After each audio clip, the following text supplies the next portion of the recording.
নমস্কার বন্ধুরা, আমি অর্চনা।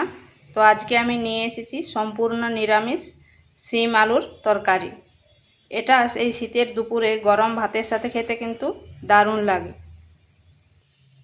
আর এই শিম আলুর নিরামিষ রান্নাটা আপনারা যে কোনো নিরামিষ দিনে রান্না করতে পারেন, খেতে কিন্তু অসাধারণ লাগে।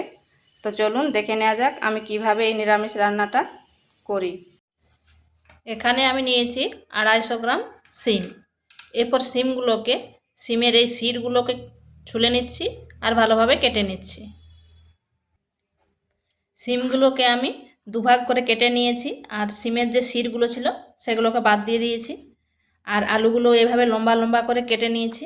আলু আর শিম ধুয়ে করে জল ঝরিয়ে নিয়েছি। এখানে মিক্সিং বোল নিয়েছি, এখানে দিয়ে দিচ্ছি কয়েক টুকরো আদা, দিয়ে দিচ্ছি কাঁচা লঙ্কা, 1 চামচ জিরা। এখানে আমি গোটা জিরা ব্যবহার করছি, আপনারা চাইলে গুঁড়ো জিরাও ব্যবহার করতে পারেন। আর একটা মিডিয়াম সাইজের টমেটোকে দিয়ে দিচ্ছি। এরপর এগুলো পেস্ট করে নেব। এখানে আমি সরষের তেলে রান্না করব। সরষের তেলে যদি রান্না করা হয় তাহলে টেস্টটা ভালো হয়। এখানে প্রথমে বড়িগুলো ভেজে নিচ্ছি। এখানে আমি কয়েকটা বড়ি নিয়েছি।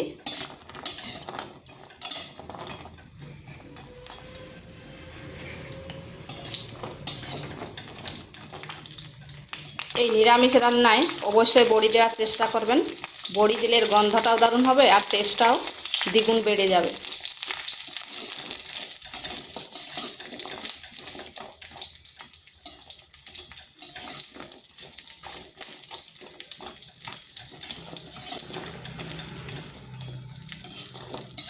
বড়িগুলো একটু লাল লাল করে ভেজে নেব।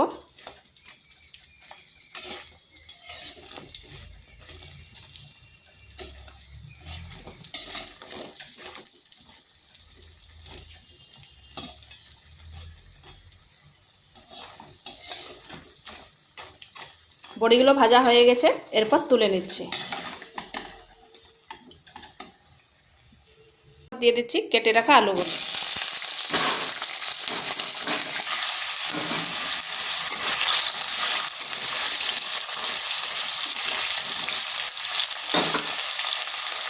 এখানে দিয়ে দিচ্ছি সামান্য হলুদ আর সামান্য লবণ। এরপর আলুগুলোকে আমি 5 থেকে 6 মিনিট ভালোভাবে ভেজে নিচ্ছি।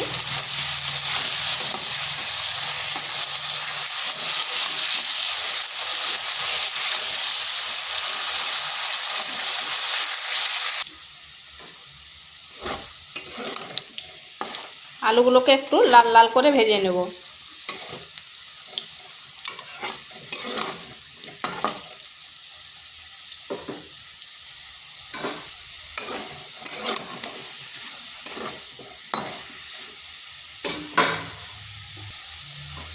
আলুগুলো লাল লাল করে ভাজা হয়ে গেছে, এরপর এগুলো তুলে নিচ্ছি।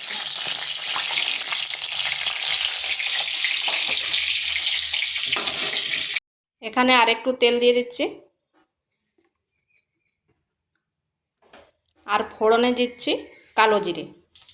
কালো জিরে দিলে এর স্বাদ আর গন্ধটা দারুণ হবে। আর একটা দিচ্ছি শুকনো লঙ্কা। এরপর দিয়ে দিচ্ছি কেটে রাখা শিমগুলো।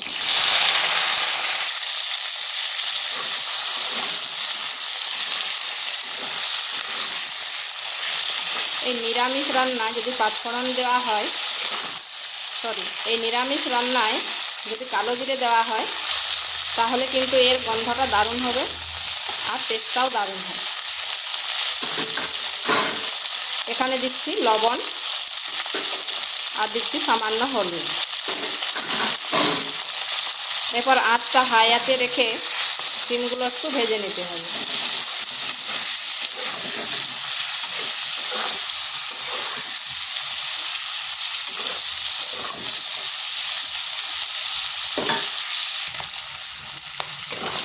শিমগুলো একটু ভেজে নিয়েছি যাতে তার কাঁচা গন্ধটা চলে যায়।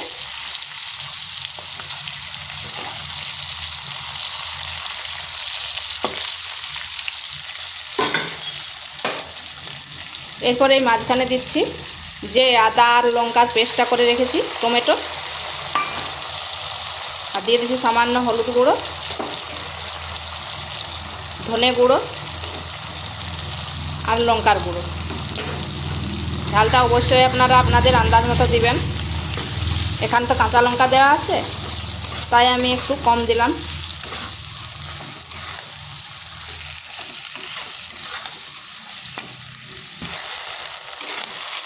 একটু ভালোভাবে নেড়ে চেড়ে নিতে হবে, মশলাটা যাতে সিমের সাথে মিশে যায়।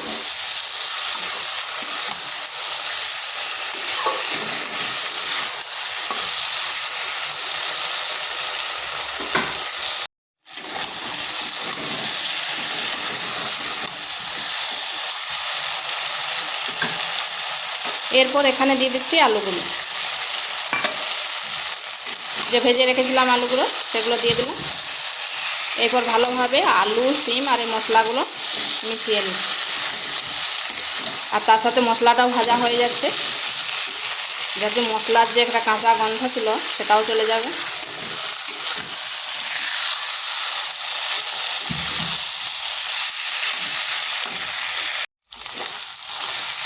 সিম আর আলু ভালোভাবে কষা হয়ে গেছে। এরপর এখানে দিচ্ছি 1 চিমটে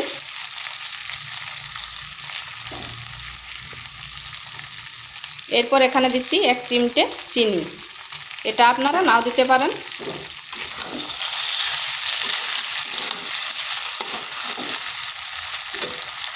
এরপর এখানে জল দিয়ে দিচ্ছি।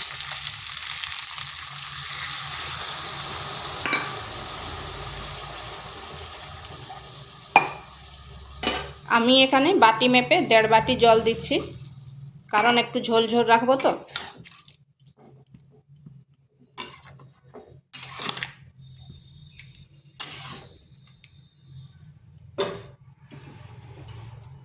আর দিচ্ছি সামান্য পরিমাণ লবণ।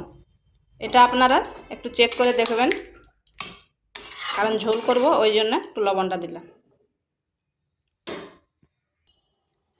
এরপর ঢাকা দিয়ে 5 থেকে 6 মিনিট রেখে দিচ্ছি।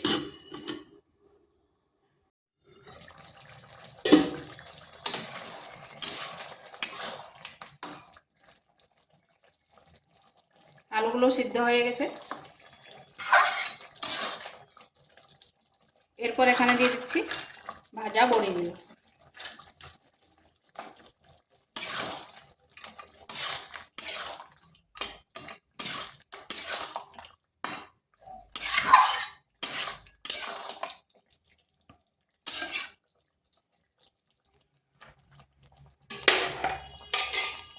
এরপর এখানে দিয়ে দিচ্ছি ধনেপাতা কুচি।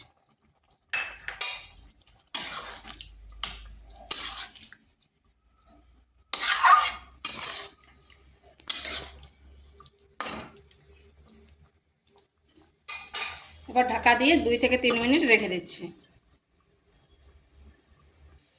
গ্যাসটা বন্ধ করে 2 থেকে 3 মিনিট রেখে দিয়েছিলাম।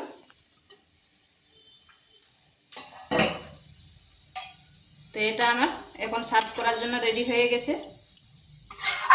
আর যে কোনো নিরামিষ দিনে এই রান্নাটা একবার অবশ্যই করে দেখতে পারেন, খেতে কিন্তু দারুণ লাগে। তো ভিডিওটা ভালো লাগলে লাইক, শেয়ার, কমেন্ট অবশ্যই করবেন। আর নিত্য নতুন রেসিপি পাওয়ার জন্য চ্যানেলটিকে সাবস্ক্রাইব করবেন।